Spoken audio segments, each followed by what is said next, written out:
Hola y bienvenidos una semana más a nuestro podcast de finanzas e inversiones. Hoy tenemos con nosotros a Óscar Gil Flores, CFA y FRM, y también Global Risk Management en BBVA. Bueno, Óscar, lo primero de todo, muchas gracias por venir. Gracias a vosotros. Nada, Óscar va a hablarnos en esta tertulia sobre riesgos financieros y cómo se usan las diferentes medidas de riesgo y cómo hay que aplicarlas pues, en las inversiones o cómo las aplican los bancos. También tenemos esta semana, somos 3 en la tertulia, también está Francisco Marco con nosotros. Hola a todos. Gracias por invitarme, Andrés, como siempre. Así que nada, Óscar, te paso la palabra y lo primero de todo, cuéntanos un poco qué es esto de los riesgos financieros.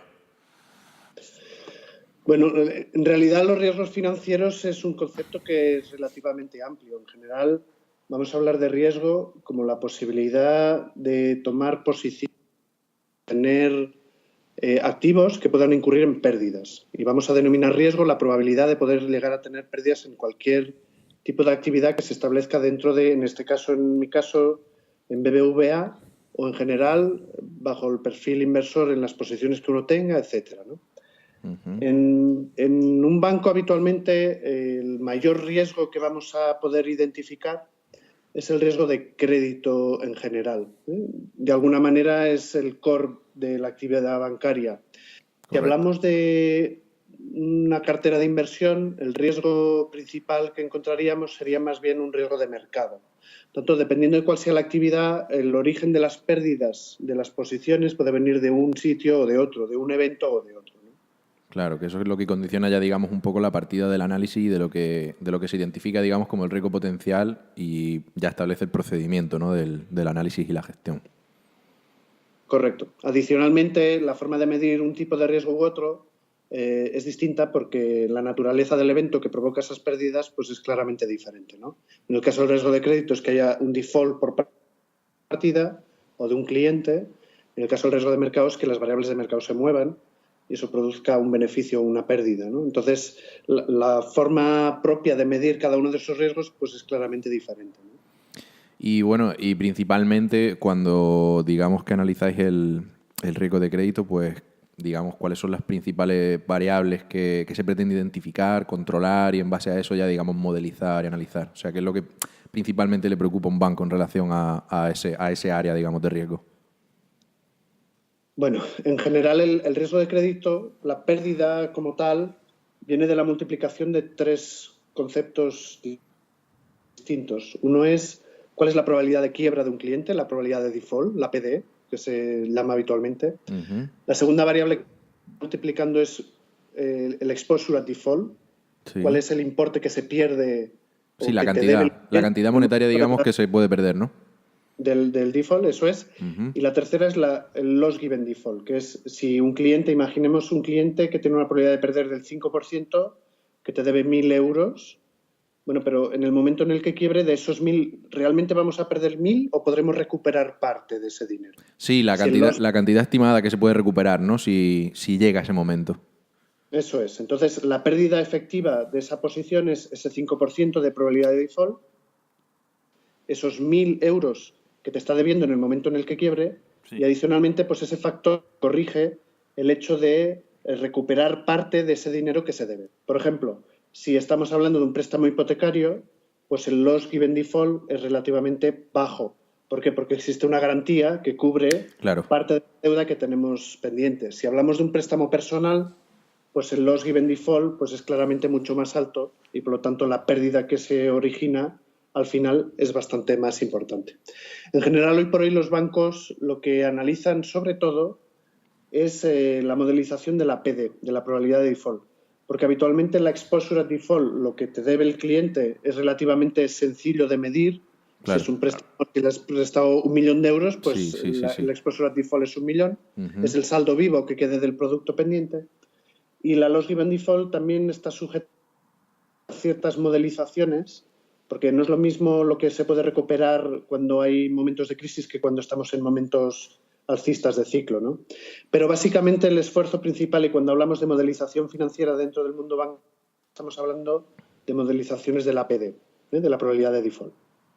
Claro, sí, porque digamos que lo principal que se tiene que medir, claro, sí, porque como tú comentas un poco, pues claro, está claro ya, digamos, la otra variable, en base a lo que le hayas prestado, pues ya sabes más o menos, digamos, la exposición que tienes por esa parte. Sí, y al final, el recovery rate, ¿no? O sea, el porcentaje de que siempre recuperarías, al final depende de si ¿no? Si el préstamo tiene algún tipo de, ¿cómo se dice? De subyacente detrás, sí, de garantía, o colateral que se pudiese activar en el caso efectivo de ese default, ¿no? Correcto. Adicionalmente hay que separar dos mundos totalmente diferentes, que va a ser el mundo mayorista y el mundo minorista.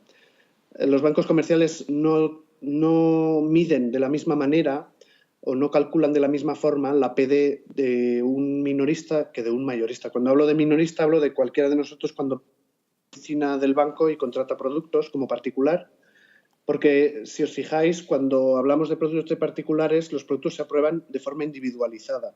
Es decir, vas y te conceden la hipoteca, te dan una tarjeta o te dan un préstamo o no te dan un préstamo. De tal forma que ahí la PD se establece de forma individualizada por producto. También es verdad que hay una componente adicional, ¿no? Que es que tú como usuario no tienes la misma probabilidad de dejar de pagar una tarjeta que dejar de pagar una hipoteca. La probabilidad de dejar de pagar una hipoteca es más baja que la de dejar de pagar una tarjeta. Por eso la modelización de las probabilidades de default y las loss given default son distintas por producto para los minoristas. En cambio, cuando hablamos de los mayoristas, si Telefónica va a incumplir un pago, me da igual que sea de una tarjeta, que de una hipoteca, que de algo que tenga garantía o no, que le vamos a declarar el default a todo el conjunto de la deuda. Por tanto, el enfoque es distinto. Hablamos de un enfoque operación en el caso de clientes minoristas, hablamos de un enfoque cliente en el caso de la banca mayorista. Es una diferencia también esencial. Por eso veréis que muchas veces las entidades financieras separan mucho mayorista de minorista, porque el tratamiento tanto de la tipología de producto como del riesgo que viene por detrás, pues es esencialmente distinto. ¿Vale? Comprendo. Bueno, a lo mejor me estoy saltando un poco, pero una duda que me surge. Yo que trabajo para una empresa que básicamente su principal actividad económica es como si fuera una SOCIMI, de hecho probablemente sea SOCIMI de aquí a unos meses. Básicamente tiene grandes superficies, ¿no?, en renta y pignora parte de la renta a cambio para pagar los intereses y la amortización del préstamo hipotecario. A la hora de conceder el crédito, me resulta muy curioso que algunos bancos en la tasación obvian la renta que tiene el inmueble. O sea, la tasación obvia la renta y solo se basa en la tasación del inmueble como si no hubiera inquilino, cuando todo el mundo sabe, por ejemplo, que un inmueble, que a lo mejor una nave que podría costar, vamos a poner, 300, 500.000 euros, si hay un supermercado que te va a pagar a lo mejor 7 o 8.000 euros al mes, pasa a valer 1 millón solo por eso. Entonces, me resulta curioso cómo los bancos no tienen en cuenta muchas veces las pignoraciones de los alquileres, tanto a la hora de conceder el crédito. Yo creo que eso puede ser precisamente porque el acceso a la garantía va a tener en el momento del default. Y en el momento del default, las rentas que pueda estar generando ese activo a lo mejor tienen menos importancia. Es decir, las rentas tienen importancia para ver la capacidad de pago a lo largo del periodo, ¿no? Claro, para el reembolso, digamos. La renta para mí estaría modificando lo que es la PD. Es decir, si tú tienes un ingreso periódico, hace que la probabilidad de default sea más baja. Claro, pero el recovery rate... Tienes un mayor ingreso. Pero en cambio en la parte de la LGD, yo diría que ahí la renta no debería estar afectando, porque el inmueble es el mismo, esté alquilado o no, y por lo tanto el importe de la garantía que representa debería ser parecido. Es verdad que a lo mejor estaríamos dejando fuera, ¿no?, como comentabas tú, el hecho de que si un local está alquilado, pues tenga una mayor valoración en el mercado, y ese sería un efecto a tener en cuenta también en la LGD, ¿no?, en el porcentaje de cobertura de las posibles pérdidas en el caso del default del préstamo, ¿no? Efectivamente, sí. No, o sea, te lo preguntaba por curiosidad porque a veces se me ha dado ese caso, ¿no? Y luego, bueno, siguiendo un poco con los préstamos, una duda que también puede surgirle a mucha gente, y tú que estás en la parte de riesgo esto lo tienes que saber, Se sabe que, bueno, ahora es muy difícil que te concedan un crédito hipotecario por más del 70% del valor de tasación o por más del 70% del valor de escritura. Lo que sea más bajo, te dan el 70%. Correcto. Y eso es por un tema de capital regulatorio. Vale, ahí era donde quería llegar. Es un tema de capital regulatorio. Es decir, igual que os decía que la pérdida es el producto de PD, LGD y EAD, ese concepto de pérdida es lo que en banca denominamos provisiones, que ahora a partir de 1 de enero pasa a estar regulado por la nueva normativa que es IFRS 9. Aún así, la distribución de pérdidas, de la cual la media, el valor esperado, es esta provisión, de esa distribución no exactamente de la misma, porque la regulación modifica ligeramente un poco esa distribución, pero el percentil de esa distribución pasa a ser el capital. Es decir, la media de lo que yo voy a llegar a perder pasa a ser provisión y, por lo tanto, impacta directamente en cuenta de resultados. Pero el percentil de lo que puedo llegar a perder es un caso poco probable, porque nos pide el regulador que sea un escenario 99.9% de excepcionalidad. Sí. Ese importe de pérdida, que es mucho más grande, por lo tanto, tiene que estar correspondiendo a lo que se denomina capital, ¿vale? El capital hay dos formas de calcularlo, capital económico, capital regulatorio. Capital regulatorio es el que nos marca la normativa y ahí no podemos hacer nada, el que se especifique según la norma. Capital económico sería un intento de medir esa misma métrica, pero con modelos propios del banco, es decir, permitiendo cierta diversificación, haciendo mejores métricas que la que puede estar pidiéndonos la normativa hoy por hoy, ¿vale? Entonces, ¿qué es lo que pasa? Cuando hoy por hoy una entidad financiera concede una hipoteca, tiene una carga de capital regulatorio diferente si tiene una garantía que cubre el 60%, el 80% o más del 80%. Entonces, ese es el motivo que la oferta comercial que salga al final a la calle intente maximizar el uso, es decir, minimizar, si queréis, el uso de capital vinculado con las operaciones que se cierren. Por eso hoy por hoy va a ser muy, muy difícil conceder una hipoteca por encima del 80% y, si se quiere cubrir más la entidad, por encima del 60%, para intentar no poner el mínimo capital posible por las operaciones que salen al mercado. Sí, pero es un tema de capital. Lo que me resulta, o sea, hasta ahí más o menos lo entiendo por tema regulatorio, porque claro, o sea, al final, aunque realmente no sé del caso, pero tienes que hacer una provisión y te va a afectar a la cuenta de resultados directamente, pues entiendo que el banco intente evitarlo para quedar bien en la cuenta de resultados, aunque el flujo de caja va a ser el mismo, pero en la cuenta de resultados se va a ver distinto. Pero el impacto en realidad en cuenta de resultados es pequeño, donde es mayor el impacto es en el capital. Claro. Pero me resulta curioso que se tenga en valoración. No, supongo que esto también será por tema regulatorio, porque lo podría entender a nivel de, por ejemplo, de valor de tasación, que de hecho siempre el banco, para el que lo tasa, o sea, manda al tasador el banco. Y se basa siempre en el más pequeño, de valor de tasación o valor de escritura. Y ahora, pues si sabes que en estos años se dan muchas discrepancias entre los valores de tasación y de escritura, porque bueno, hay situaciones financieras de cada uno y se da tanto que la tasación es muy alta y luego la escritura muy baja, como a lo mejor al revés. Sí. Entonces siempre se coge el más bajo de los dos. Eso también es por regulatorio. No, es decir, yo ahí veo dos cuestiones. Una, que el banco mande el tasador es un tema de fiabilidad. Sí, sí. ¿Sí? Hemos tenido en el pasado problemas, no aquí en España, pero en otras geografías, donde si el tasador lo ponía la persona que estaba solicitando el crédito, pues podía fácilmente modificar valoraciones o, vaya, que el tasador no es decir, si el tasador cobraba del cliente, tenía un conflicto de interés con respecto al resultado de la tasación. Por lo tanto, es más objetivo que el tasador no tenga ese conflicto de interés. Eso por un lado. No, sí, eso lo entiendo. Y por el otro lado, el tomar el menor de los dos valores hace que la métrica sea conservadora. Vale. Claro, sí, porque la verdad verdad que... Y por lo tanto, es un tema de procedimiento más que regulatorio, ¿vale? Vale, o sea... Es asegurarse que de alguna forma te quedas con la valoración más conservadora de lo que es la garantía y la reflejas de... De tal forma que la posición que queda es realmente la menos arriesgada posible, teniendo en cuenta la valoración más baja del inmueble. Pero a nivel Entre la opción y la escritura. a nivel de capital sí toman la más alta, porque le interesa al banco. A nivel de capital sí toman la más alta, aunque a ellos, conservador, a la hora de dar el préstamo sean más conservadores, a la hora de capital le interesa que no quede como...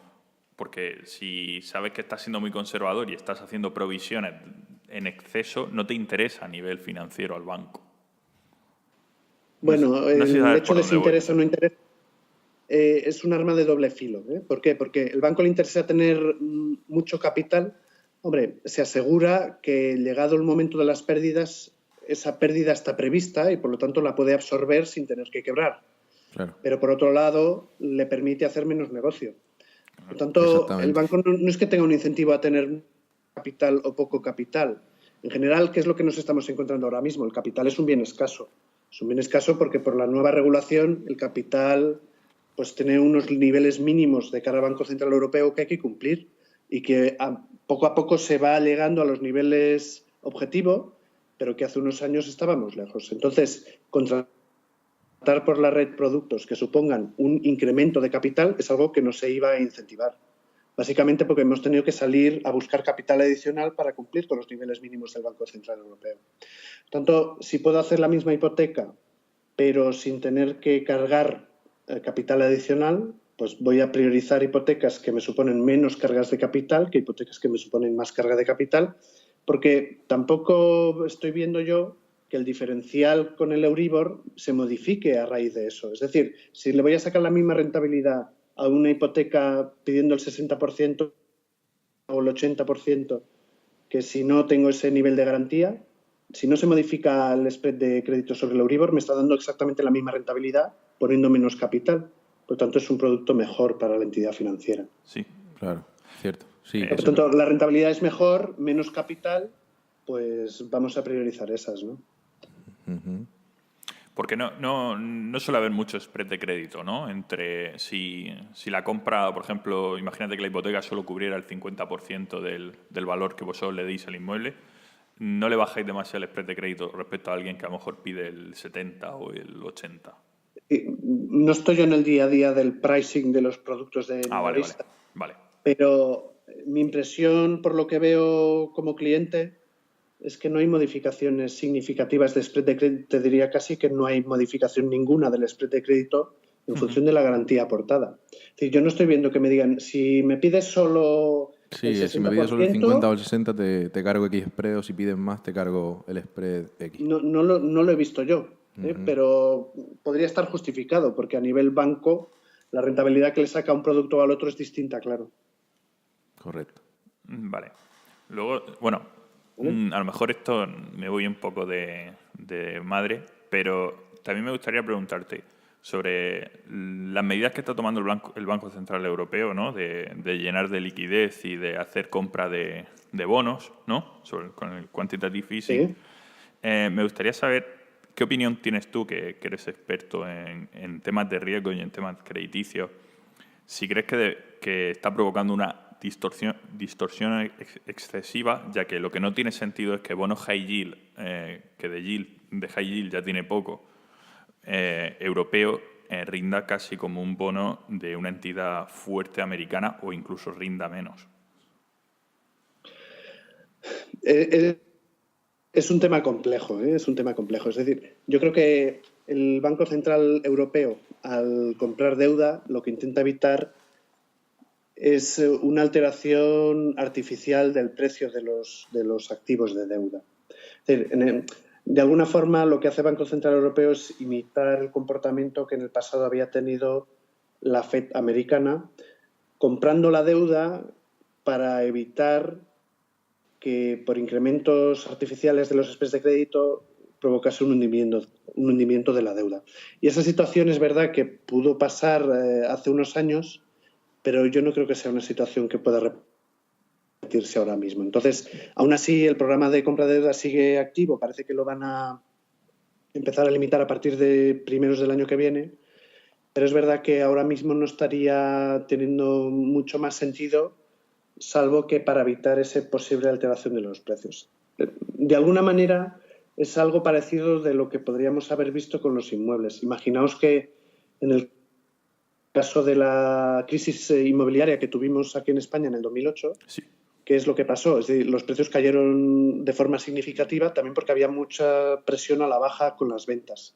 Es verdad que el producto valía menos que antes, hombre, valía menos, pero a lo mejor el mercado siempre tiende a sobrereaccionar los movimientos.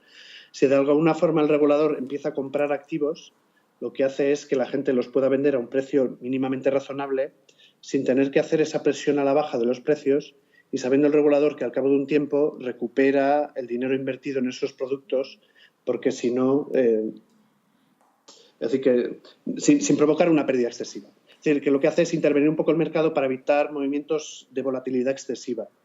¿Vale? Ahora, ¿qué es lo que va a hacer el Banco Central Europeo en el futuro? Bueno, tiene distintos condicionantes, porque por un lado está la valoración de los activos, el nivel de los tipos de interés, por el otro lado tiene la inflación y tiene que buscar un equilibrio entre los distintos mensajes que da y las operaciones que finalmente realiza en el mercado. Sí, Sí, claro. ese claro. va a ser Pero- la nueva aventura, digamos, cuando empiecen a reducir eso, a ver cómo proceden y qué pasa. Porque la verdad que sobre todo gestores de renta fija y demás van a tener más de un quebradero de cabeza con las duraciones, sus inmunizaciones, etcétera, etcétera. A ver qué pasa con las TIR cuando llegue ese momento. Sí, pero Y o sea, la renta va a sufrir, pero yo creo que también va a sufrir la renta variable, porque Sí, no, claro, sí, se va a claro. transmitir seguro, la sí, sí, valoración total. está pues ligeramente sobrevalorado Claro, pero y debido a las distintas alternativas que tenemos hoy por hoy de inversión. Es decir, no hay alternativas que realmente estén dando una rentabilidad significativamente buena o positiva, vamos a llamarle, debido a la situación de tipos de interés negativos, etcétera, etcétera, ¿no? Entonces, como no hay inversiones alternativas que den una rentabilidad mejor, pues la bolsa sigue teniendo una tendencia alcista, o al menos la ha tenido hasta el momento, yo no sé qué va a hacer en el futuro, pero efectivamente si empieza a haber alternativas de tipos de interés que dan mejor rentabilidad, es fácil que la bolsa pueda tener una corrección con respecto a las valoraciones que tiene ahora mismo, ¿no? Claro, sí, porque la verdad que ante la situación de la renta fija, pues a la sí, renta variable ha ido entrando pero es mucho que capital, la verdad. yo el problema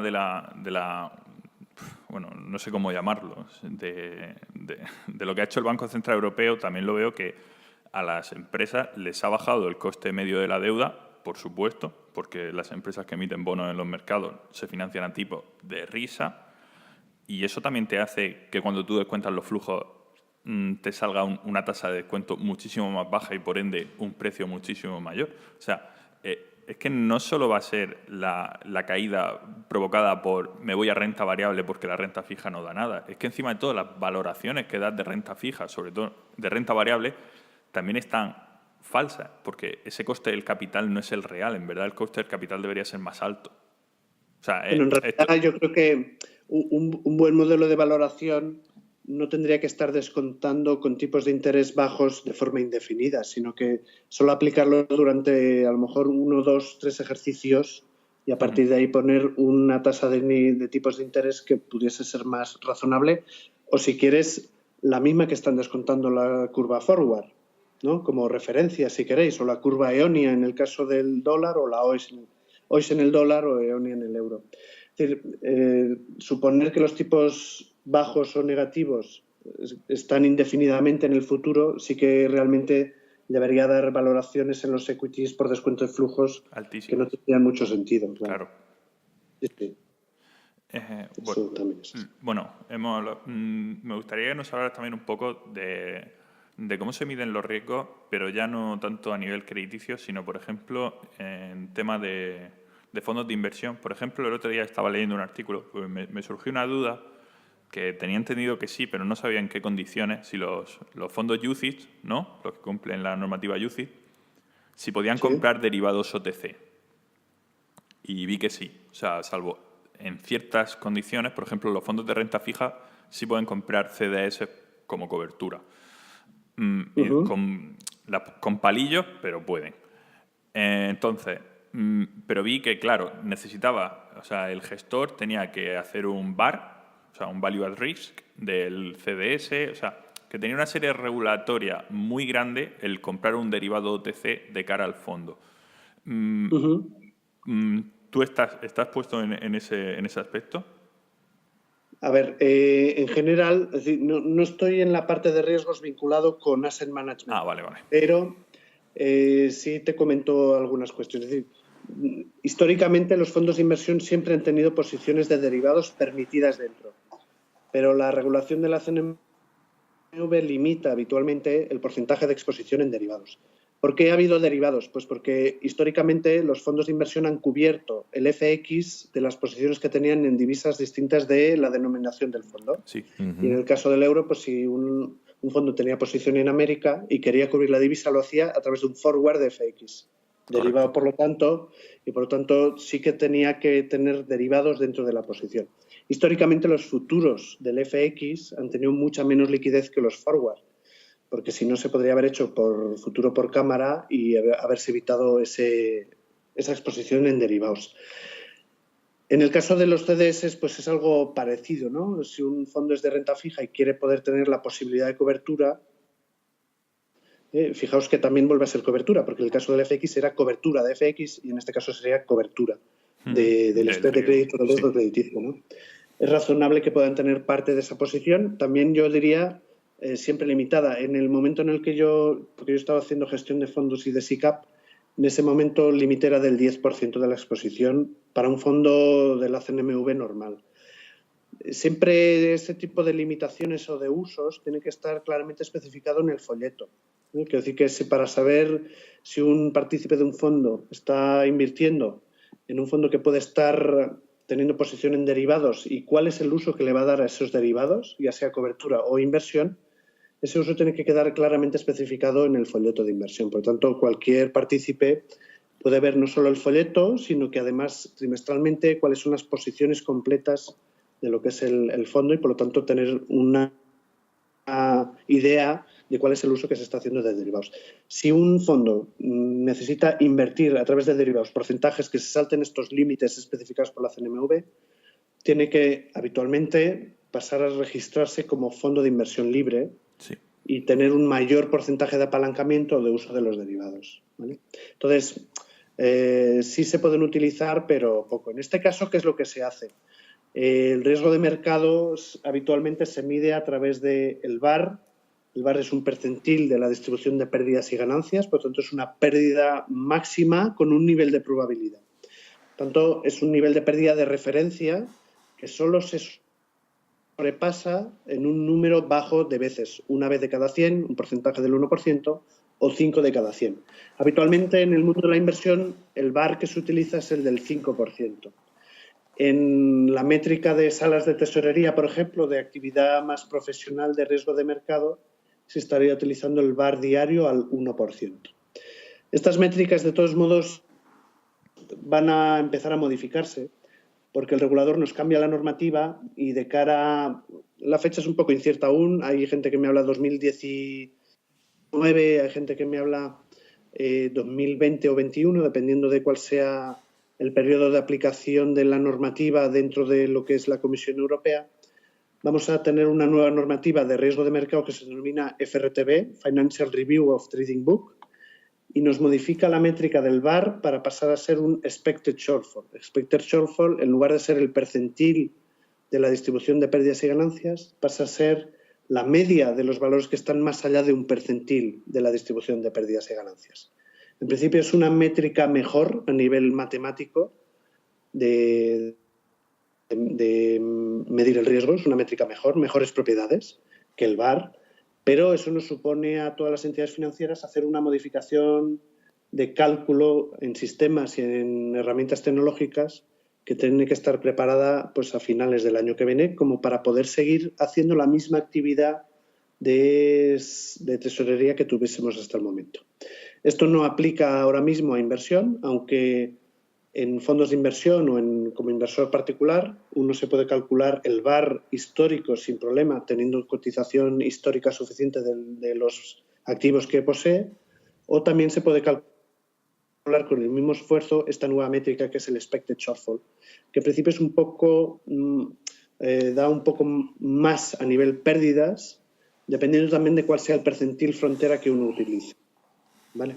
Pero en principio ten en cuenta el efecto de la curtosis, que es un efecto muy nocivo en cuanto a la métrica de riesgo de las inversiones, Sí. pues queda más recogido en el concepto de expected shortfall que en el del VaR. O sea que digamos que ya se tiene más claro, sí, ya se tiene más en cuenta un poco esa distribución y la forma que tiene y lo recoge mejor, ¿no? Es una medida, digamos, más precisa. Eso es. Justamente estos días que se celebran los 30 años de la incorporación de la curtosis al mundo de la inversión, debido a la crisis de Londres del año 87, el lunes negro de octubre del 87, es cuando el mercado se da cuenta que las distribuciones de las rentabilidades de los activos no son una distribución normal, Claro. sino que los eventos extremos son más probables de lo que teníamos pensado. Bueno, pues ahora es cuando nuestro regulador nos exige, nos solicita el cambio de una métrica VaR, que es una métrica límite, vamos a llamar, a una métrica expected shortfall, que tiene en cuenta no solo la frontera, cuál es la pérdida esta máxima con un nivel de probabilidad, sino porque ¿qué es lo que pasa con el VaR? Si el VaR decimos, oye, pues tienes un VaR de 1 millón de euros, ¿qué significa? Pues que tú no vas a perder más de 1 millón de euros, salvo un 5% de las veces o un 1% de las veces. Sí. Pero de cara a capital, lo que nos interesa no es tanto cuál es ese nivel de pérdida, sino el día que me salto el VaR, ¿cuánto llego a perder de verdad? Claro, o Porque, sea, claro, no ese nivel, sino, digamos, o sea, hasta dónde podrías llegar, digamos, no digamos el día que te disparador, no el gatillo. el día que te saltas el límite del 1.000.000 de euros y pierdes más, ¿cuánto más pierdes en realidad? El expected shortfall es la media de esos días que te saltas más del 1.000.000. Por lo tanto, es una métrica mejor de cara a intentar prevenir o tener en consideración cuánto dinero tenemos que tener como capital para cubrir la actividad de la sala de tesorería, en nuestro caso, o la posible pérdida en una cartera de inversión o en fondos de inversión. Correcto. O sea que vamos, que en principio siguen siendo unos años fuertes y de grandes retos para la banca, tanto por su negocio, por tipos de interés y en principio por temas regulatorios, ¿no? Siguen viniendo años de quebraderos de cabeza en principio por esa parte, ¿no? Sí, son años en que el regulador cada vez está poniendo más restricciones y más requerimientos en la forma en la que calculamos no solo los riesgos, sino también la propia contabilidad, en la forma en la que realmente se gestiona la entidad financiera. Y yo creo que es relativamente lícito desde el punto de vista que bueno, pues hay ciertas entidades que ante momentos de posible quiebra van a pedir un rescate a un regulador central, al Banco Central Europeo. Entonces es lógico que nos pida que si en los momentos malos vamos a pedirle rescate, pues que nos imponga ciertas condiciones de gestión en el día a día, ¿no? Justamente para evitarse que la mala gestión financiera de una entidad termine costando dinero a los clientes de la Unión Europea, ¿no? Correcto. Óscar. Y esa es una parte. Sí. Dígame. No. Sí, siguiendo con lo que estás diciendo, porque bueno, a mí siempre me interesa mucho los temas regulatorios, ¿no? Yo por forma de pensar siempre soy un poco crítico, ¿no? Con el regulador y bueno, te estoy escuchando hablar y me resulta curioso, o sea, al final las regulaciones estas, igual que el otro día estoy intentando leer sobre cómo va a afectar a la MiFID II, y al final te das cuenta de que cada año que pasa las regulaciones al final aumentan la barrera de entrada de un posible competidor. O sea, la regulación es como, bueno, al banco a corto plazo le perjudica porque le hace, digamos, trabajar para adaptarse a la regulación, pero a largo plazo le va a hacer que no va a entrar un competidor tan fácil porque los niveles regulatorios son cada vez más altos. Pero entonces realmente los bancos ya van teniendo incentivos cada vez más perversos y el regulador lo que hace es crearles un nicho de mercado. O sea, yo no puedo, por ejemplo, te voy a poner un ejemplo muy sencillo. Si cualquier sociedad limitada pudiera ser sociedad gestora de instituciones de inversión colectiva y a su vez una institución de inversión colectiva desde, vamos a poner 100.000 euros, yo podría tener una gestora. Yo no puedo porque no puedo pagar todas las tasas que hay que pagar a la CNMV, porque tendría que tener un capital bajo gestión bastante alto. Yo puedo tener buenas intenciones, sí, o sea, y no ser un Madoff o directamente cualquier estafador, pero la regulación ya me tira, o sea, no me da la oportunidad la regulación. Entonces, bueno, sí, a una gestora a lo mejor de primera le dice, joder, esto es un rollo, tenemos que cambiar todas las mediciones. Sí, pero a cambio os reserva el privilegio de estar ahí. O sea, es un poco reflexión, no sé tú qué opinas de esto, pero o sea, un poco como siempre veo el mundo financiero. O sea, siempre el mundo financiero lo veo que está muy regulado en temas de riesgos también, pero luego siempre quiebra. O sea, no me lo explico. Siempre acaban quebrando los bancos, siempre acaba habiendo pérdidas. Entonces, el regulador, y cada vez más regulación, pero sí que a su vez la regulación no sé si me viene en la cabeza más quiebras de gestoras que quiebras de bancos, la verdad. Pero con respecto a esto que comentas, mundo financiero en general. Primero, el regulador, es verdad que muchas veces toma unas posiciones un poco simplificadas con respecto a la realidad de la inversión y de la gestión de las entidades financieras, sean gestoras o sean bancos. Pero es verdad que al Departamento de Riesgos le ayuda bastante. ¿Le ayuda en qué sentido? Le ayuda en que pone en ley criterios que hasta el momento defendía riesgos y, por lo tanto, pone fechas en cumplimientos que cosas que riesgos puede estar de acuerdo, pues la propia entidad posiblemente iba retrasando por distintos motivos y, por lo tanto, nos ayuda a poner fecha y poner unos ciertos desarrollos encima de la mesa que, si no de otra forma, es muy complicado que se hubiesen llegado a hacer con la misma velocidad y con la misma eficiencia que se han tenido que hacer ahora, porque es obligación publicar cierta cifra o tener cierto tratamiento contable. Por tanto, en ese sentido, el regulador ayuda hasta cierto punto a la solvencia de las entidades financieras al poner en vigor ciertas cosas que, si no, se hubiese tardado más en hacer por el propio gobierno de las entidades. Segundo, el hecho de que haya más regulación, si aumenta o disminuye la competencia. Realmente disminuye la competencia regulada, pero no os olvidéis que tenemos también mucha competencia no regulada. Y ahí es un punto que pone más palos en las ruedas de las reguladas y, por tanto, hace que las no reguladas puedan ser más eficientes y de forma más rápida que las propias reguladas. Es decir, mi impresión es que disminuye la competencia de las reguladas, pero aumenta el incentivo de las no reguladas en poder entrar en ese tipo de actividades. Tú mismo comentabas, si yo quiero montar una gestora y estar regulado por la CNMV, pues tengo unos requisitos de capital, de gestión, de infraestructura, de auditoría, etcétera, etcétera. Bien, si una startup, una fintech, propone hacer un negocio de gestión no regulado, pues obviamente hay mucha diferencia entre hacerlo regulado y no regulado. Por tanto, si realmente tiene masa crítica como para poder gestionarlo sin tener que pagar todos estos costes de capital, de auditoría, de infraestructura, etcétera, pues realmente hay un incentivo fuerte a intentar sacar ese nicho de mercado, cubrirlo, no con actividades reguladas, sino desreguladas. Sí. Y eso es lo que estamos viendo, por ejemplo, en actividades como el préstamo o préstamos de circulante, que hoy por hoy ya existen ciertas fintech que están aprovechando esa actividad, que está regulada bajo otra ley diferente, que sería la del crowdfunding, no la propia de la actividad bancaria, con unos requisitos de capital pues claramente inferiores en términos de coste o de infraestructura, ¿no?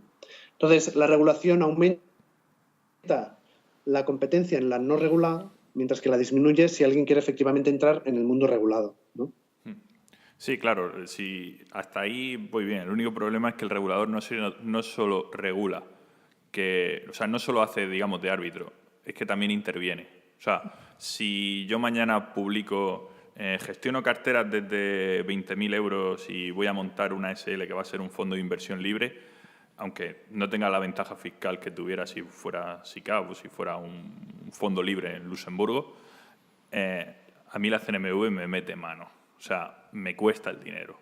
Entonces, el problema del regulador es ese, que también sabe cortar cabezas. No solo dice, oye, no, esto no. O sea, como lo hagas, ya sabes lo que te va a pasar. Entonces, no estoy tan de acuerdo en lo que tú dices por el tema ese. Pero también es una prevención para que tampoco llegue cualquiera, digamos, y arranque, digamos, un poco ese tipo de gestión, ¿no? Porque, bueno, pues ya sabemos lo que puede pasar con este tipo de inversiones. Sí, es verdad que es un debate curioso. Sí, pero esto daría para otro podcast, la verdad. Sí. Bueno, yo creo ahí que si la CNMV te está poniendo requerimientos es porque cualquier inversor que haya invertido a través de tu producto regulado por la CNMV podría reclamar a la CNMV una mala praxis. Por tanto, es un producto que tiene una cobertura distinta que un producto no regulado. ¿Me explico? Es decir, tú inviertes en un producto no regulado, quiebra porque hay una mala práctica o por el motivo que sea, o es directamente una estafa, y eso no está cubierto por la CNMV. En cambio, si tú cumples la normativa y estás sujeto a las reglas de la CNMV, el propio cliente, el propio inversor final, tiene una garantía adicional, ¿no? Por tanto, es un estándar mínimo que exige el regulador parecido a lo que decíamos antes del Banco Central Europeo. Si hay problemas en el fondo o una mala gestión, el inversor final va a reclamar a la CNMV porque él tenía una responsabilidad de supervisión que ha cumplido o que no ha cumplido, dependiendo del caso, ¿no? Igual que decíamos antes que en el caso de que haya una mala gestión en una entidad financiera, el Banco Central Europeo tendría que ir al rescate, dependiendo del mecanismo de resolución que aplique en cada caso, pero sí que tendría una responsabilidad subsidiaria sobre la gestión propia de la entidad. Entonces, en ese caso, yo entiendo que el coste lo que está compensando es esa garantía adicional que el cliente o el inversor final tiene que tener claro que sí tiene y que no tiene en el caso de las no reguladas, ¿no? Claro, sí, al final todo gira, digamos, un poco más en proteger al inversor no cualificado, digamos, al inversor minorista, y que esté un poco, digamos, más cubierto de cara a su cartera. Porque claro, ya pues hay muchos cantos de sirena en el mundo de la inversión y bueno, se ve un poco de todo, ¿no? Y al final pues sí que es cierto que se pueda distinguir un poco el trigo de la paja, ¿no? Como se suele decir así vulgarmente. Correcto. Sí. Vale, y una cosa, Óscar, si te parece, vamos a comentar un poco el tema de la titulación FRM de riesgos y demás, ya que bueno, tú la tienes, la has estudiado, la has preparado y bueno, la pones en práctica a diario en tu trabajo y demás. Y nada, pues principalmente, bueno, Andrés está haciendo nivel 2 de CAIA. Nivel 2, sí. Yo estoy haciendo nivel 1 de CFA y bueno, pues siempre, claro, los que empezamos con certificaciones siempre nos da curiosidad, como la certificación del vecino, ¿no? Por así decirlo. Y claro, la de FRM es una certificación que es bastante exigente y que la verdad que también siempre el área de riesgo está bastante bien, digamos, remunerada. O sea, es un área que es acorde a su importancia, digamos, ¿no? A lo que rinde, a lo que evita que pase. Porque claro, yo por ejemplo, Andrés es ingeniero informático, yo soy economista y claro, yo hace tiempo vi FRM y dije, ostras, pues esta titulación tiene buena pinta. Y viendo también algunas ofertas laborales, principalmente en Gran Bretaña, claro, veías el tema de advisory o management y veías el tema de risk, y el risk, o sea, prácticamente se remuneraba el doble. Entonces, claro, a veces como que te planteas, dices, ostras, pues quizá invertir mi tiempo en la titulación FRM podría ser, digamos, no sé, podría tener un retorno mejor a lo largo del tiempo. Pero claro, para perfiles, por ejemplo, como digamos que es el mío en concreto, que bueno, los economistas pues se dice que somos algo cuantitativos, pero al uso cuantitativos somos pocos, ¿no? En comparación a alguien, por ejemplo, que es matemático como tú, o también Andrés, que es informático. Entonces, de dentro, una persona como tú que ha hecho la titulación, ¿cómo lo ves tú, ¿no? Ya que tú vienes de una formación sí que, digamos, puramente más cuantitativa, no sé, ¿cuál es tu opinión, ¿no? ¿Cómo le dirías a gente que no sea tan cuantitativo, cómo lo ves tú desde dentro, digamos? A ver, de cara a la acreditación FRM, yo creo que aporta dos cuestiones claramente distintas. Primero es el contenido como tal. Es decir, yo matemático, pues en el momento en el que me meto en el mundo más de finanzas, los contenidos matemáticos y probabilísticos sí los tenía, pero la aplicación a finanzas no. Entonces, la acreditación FRM es una acreditación que es más cuantitativa que el CFA, por ejemplo, pero tiene un perímetro también un poco distinto. Es decir, todo lo que es cuantitativo a nivel derivados, CDS, valoración de activos, tipos de interés, matemáticas financieras, estadística, todo eso estaría totalmente incluido en FRM, pero adicionalmente da un perfil que es difícil de encontrar en otros sitios. ¿Qué quiere decir? Esto que contábamos del riesgo de crédito, EAD, PD, LGD, esos conceptos sí entran claramente en FRM y vienen bien explicados, mientras que es difícil encontrar estos mismos conceptos en un CFA, por ejemplo, porque tiene una aplicación más de asset management, banca privada, tiene un corte casa más de bolsa, todo otro mundo, ¿no? Más de inversión. Aquí, al ser más específica de riesgos, todos los conceptos de riesgos, no solo de mercado y de contrapartida, que son los clásicos que se pueden estudiar en un máster de finanzas, sino aparecen también el riesgo de crédito, riesgo operacional, riesgo emisor, otro tipo de riesgos que también van a ser importantes y significativos y que van a ser requeridos en la actividad profesional. Y también entra toda la parte de regulación. Regulación, hasta cierto punto, es verdad que puede ser algo un poco más tedioso en el inicio, pero yo creo que detrás de la regulación siempre hay algún objetivo financiero que trata de recoger la regulación. Por lo tanto, entender la regulación desde un punto de vista, es decir, no aprenderse la regulación, sino entender cuál es el espíritu de la norma, yo creo que es algo que también es importante, sobre todo si al final se va a tener que aplicar. En las áreas de riesgos, todo ese perímetro pues, es bien considerado porque también es verdad que cuando uno entra en el área de riesgos se suele especializar en alguna de las partes y en cambio la acreditación FRM pues, da un barniz amplio de todas las tipologías de riesgos, su gestión, su regulación y la forma de abordarlo en las entidades financieras, si en bancos o asset management o banca privada, ¿no? Por otro lado está el reconocimiento de la acreditación, ¿no? que es un tema distinto, ¿no? Y es un poco lo que comentabas tú. En el extranjero está más reconocido que en España. Y básicamente donde está reconocido en las áreas de riesgos. De riesgos o de, vamos a llamarle middle office, si queréis, en un concepto genérico, porque no todas las actividades financieras van a tener un área de riesgos, ¿no? Pero sí en las que son más de compliance, middle office o riesgos puramente, pues se va a valorar pues ese barniz amplio sobre lo que es el concepto del riesgo, su medición, su gestión, su mitigación y su forma de trabajo, ¿no? Y claro, y luego bueno, sí, continúa, Óscar, perdona. Lo único, luego el tema retributivo, pues intenta reflejar, pues eso, ¿no? Un conocimiento un poco más amplio que te da un poco más de seniority con respecto a la propia actividad profesional que se pueda desarrollar. Estos son los dos aspectos. Uno, el perímetro, que puede ser más o menos interesante para tu día a día, y el segundo es el reconocimiento, que sea más o menos valorado en los puestos de trabajo que se utilicen. Mi impresión es que CFA es más valorado eso, en asset management, banca privada, casa de bolsa, un mundo más de gestión de activos. FRM es un perfil más cuantitativo y por lo tanto puede ser más valorado en áreas de riesgos, en áreas más, si quieres, tesorería, hasta cierto punto, etcétera, o áreas de control, de middle, etcétera. Calla sería una especialización más concreta dentro de lo que es la gestión de activos para la gestión alternativa. Sí. Sí, de hecho, los términos que has usado antes, crediticios, en Calla, no sé, en CFA, en Calla sí se estudian porque se estudia mucho derivado de crédito, porque no deja de ser inversión alternativa también, derivado de crédito, y se estudia mucho también en el tema de private equity para el tema de mucha deuda distress y cosas así. Entonces sí se estudia un poquito obviamente no llegará al nivel de FRM ni por asomo, pero sí se ven, por lo menos los conceptos sí se ven. Y luego, Óscar, una cosa que quería yo preguntarte, o sea, sin despreciar, o sea, porque yo la estoy preparando y tú también eres CFA, sin despreciar esa titulación, y sé que esta es una pregunta subjetiva, pero a nivel dificultad, a nivel preparación, etcétera, ¿qué impresión tienes?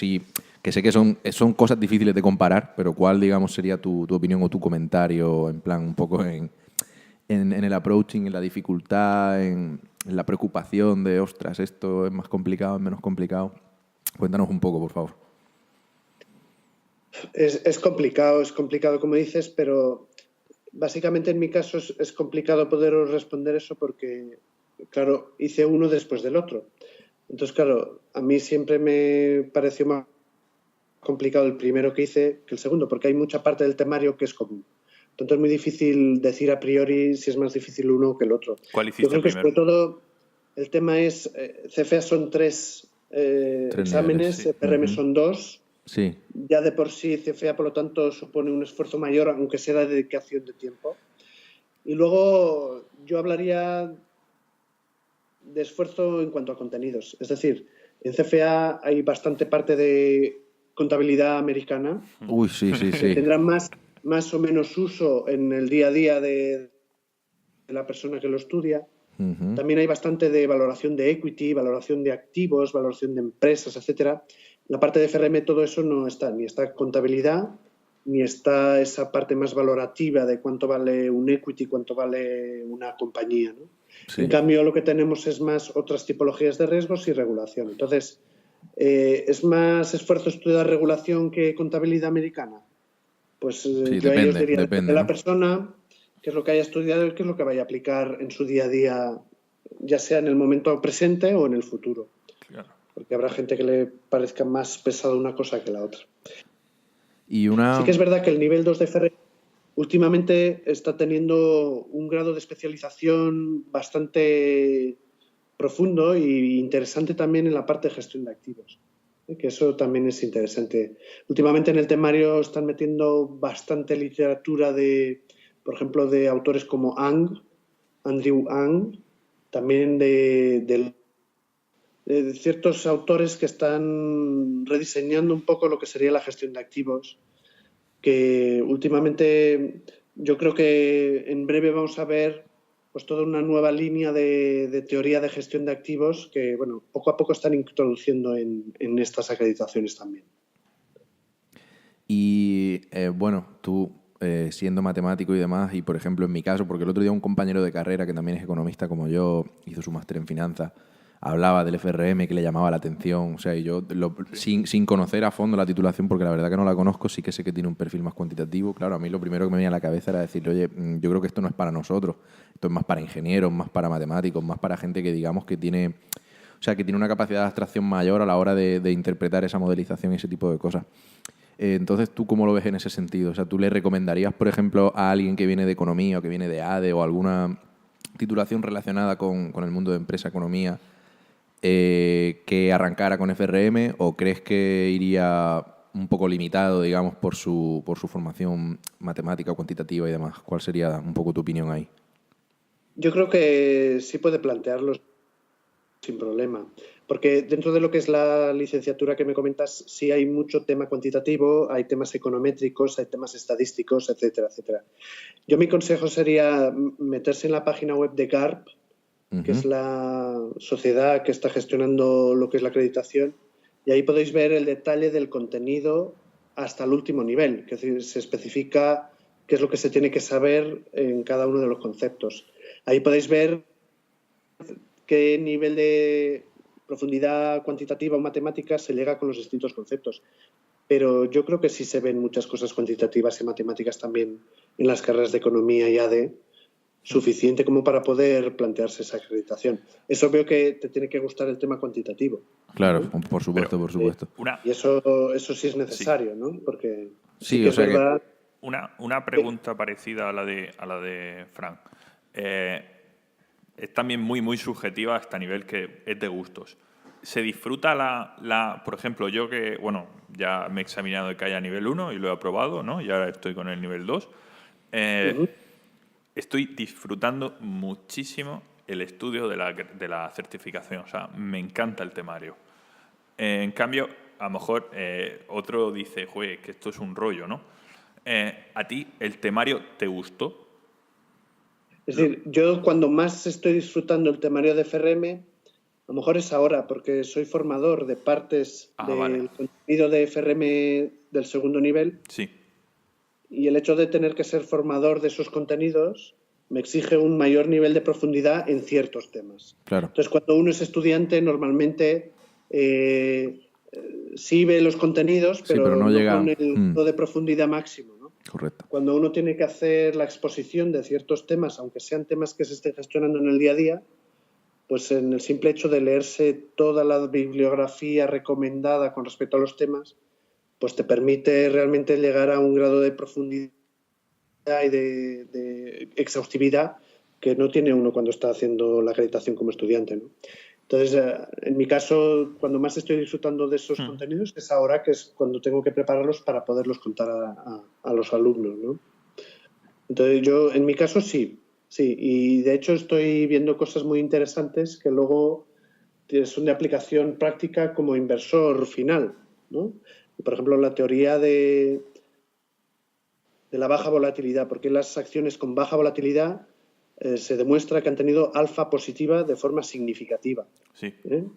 Y hay gente que incluso llega a plantear la baja volatilidad como un factor adicional en los modelos clásicos de Fama y French de value, size and momentum. Sí. Llegan a plantear ese cuarto factor como baja volatilidad, aunque bueno, está discutido porque no corresponde exactamente con el concepto de factor. Bueno, pues todos esos conceptos se explican en el contenido de gestión de carteras de FRM segundo nivel. Entonces, a mí también me ha servido para, como el contenido se va actualizando, pues para descubrir pues, nuevos conceptos, nuevos enfoques, que como en mi día a día ahora mismo no tengo la gestión de riesgos de asset management dentro de mi perímetro, pues me permite ir actualizando conceptos que sí aparecen en las acreditaciones. Perfecto. Pues nada, la tendremos en cuenta para cuando acabemos las que estamos haciendo. Sí, y bueno, le lanzaremos el consejo a gente que, como mi compañero, por ejemplo, gente como yo que se nos plantea la duda, que pueda echar un vistazo al temario y que vea un poco, digamos, de qué armas dispone, ¿no? Qué cosas se le dan un poco mejor o peor para poder saber, digamos, un poco lo que va a llegar a sufrir, ¿no? Mientras la está preparando, o para que sepa un poco más o menos a lo que en realidad se enfrenta. Sí, adicionalmente hay mucha intersección de contenidos entre las distintas acreditaciones, porque el cuantitativo básico, la ética... Sí, la tienen todas, claro. Cosas de derivados, etcétera, suele aparecer en todas las acreditaciones, con lo que, habiendo hecho una, pues ya hay un porcentaje de contenidos de las otras que tendríais más o menos preparados. Claro, sí, lo estaba comentando antes con Andrés, en plan, digo, esta parte de ética, si luego me animo con el Calla, digo, la podrían convalidar, ya que digamos que es la misma. Pero bueno, sí, no, la verdad que tienes razón, que una vez ya, digamos, se hace una acreditación, pues ya se hace un poco de camino, ¿no? Para otras acreditaciones aledañas o relacionadas, digamos, tanto sea FRM, sea Calla o sea alguna acreditación de este estilo.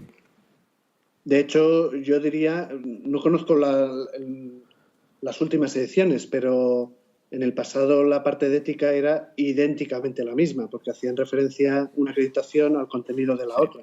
Sí. Y que en esa parte no es que haya intersección, es que es exactamente el mismo texto. Sí, que es total, lo mismo. Sí. Entrando en una acreditación o en otra, ¿no? Sí. En el resto no son las mismas fuentes bibliográficas las que dan soporte a los temas de estadística, de probabilidad o de derivados, pero bueno, son relativamente parecidos y los conceptos son los mismos, con lo que bueno, esa intersección hay que aprovecharla, porque ya suficiente esfuerzo es hacer una de esas acreditaciones como para plantearse la segunda y no aprovechar, pues eso, ese conocimiento ya es común entre unas y otras, ¿no? Sí, claro, porque bueno, normalmente lo comentaba también antes con Andrés, que cuando alguien hace, por ejemplo, CFA, pues claro, luego se puede plantear a lo mejor Calla por decir, bueno, pues ya digamos la parte de la ética ya la tengo estudiada, ya tengo ciertas cosas ya más o menos aprendidas y mecanizadas. Realmente Calla es un temario del CFA, o sea, se focaliza en una parte del CFA, ya sí, está. En la parte, claro, más de inversiones alternativas, derivados y demás. Sí. Muy bien. Pues nada, Óscar, pues en principio darte las gracias verdaderamente por haber estado con nosotros esta tarde y darnos un poco tu visión, tanto en la parte de riesgo del área bancaria y demás, regulación. La verdad que hemos tocado bastantes palos y ha sido un programa muy interesante. Perfecto, ¿no? Gracias a vosotros. Encantados de poder participar en esta experiencia divulgativa sobre distintos conceptos financieros y poner al alcance de todo el mundo pues todos estos conceptos, ¿no? Que a veces son un poco más complejos de explicar o de poder tener acceso a ese tipo de definiciones, conceptos y cómo se aplican en el día a día en la industria. Muchas gracias, Óscar. Venga, Óscar, pues muchas gracias. Pues nada, pues nos despedimos y lo dicho, muchísimas gracias por colaborar con nosotros, Óscar. Gracias a vosotros. Hasta luego. Hasta luego.